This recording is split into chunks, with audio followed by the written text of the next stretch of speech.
Science says 3 to 30 reps. Bodybuilders say 8 to 12 reps. Powerlifters will tell you 1 to 5 reps. But who's right? When you're trying to build muscle, what is the best rep scheme? The answer really just depends on you. You'll notice throughout your journey in your bodybuilding career that certain body parts just seem to respond to different rep ranges in different ways.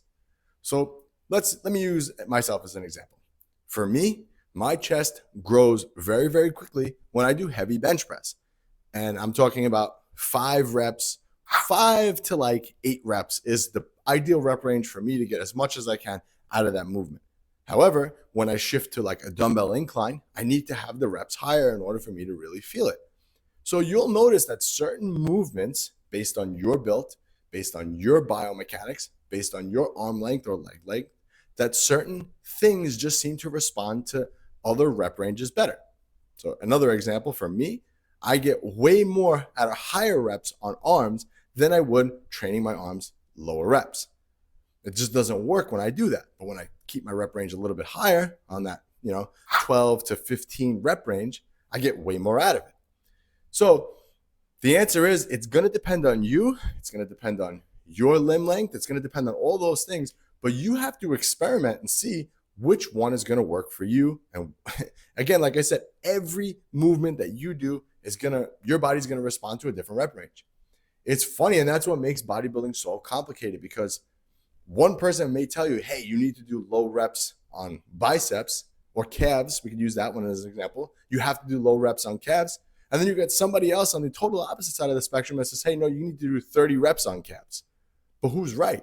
The person who's doing the 30 reps may get more out of that than if they did lower reps, and vice versa. So the answer is it's going to depend on you, and it's going to depend on the movement you're doing. So what I would recommend in this case is go through every movement and pay attention to what you feel. Do you notice things respond better when you are higher reps? Do you notice things respond better when it's lower reps or when it's heavier? You have to experiment and see. Bodybuilding and putting on muscle is all about experimenting with your body and kind of think of yourself as your own science project. Yes, there are general rules that you can follow, but that should be just a starting point. Like bodybuilders say 8 to 12, right? So that's a good starting point for some people. Certain rep ranges and certain movements, you'll feel that. Others, you might not. So you have to just experiment. So I would say the answer is it really just depends on you and your build. So when science says 3 to 30 reps, that's probably the truest one. Now you have to go in and do the hard part, which is the actual work to figure out which rep range is going to work for you based on certain movements. Okay. So that's it. That's the answer. There is no answer. It's going to depend on you. So I just wanted to make this video to get you thinking outside of the box and to think, okay, when I do this movement, I feel it in this rep range versus when I do this movement, I feel it in this rep range. So get outside the box, start experimenting, and start making some gains. And just out of curiosity, what's your favorite rep range to do most of your movements in? Let me know in the comments below. And because you made it this far into the video, I got a free gift for you.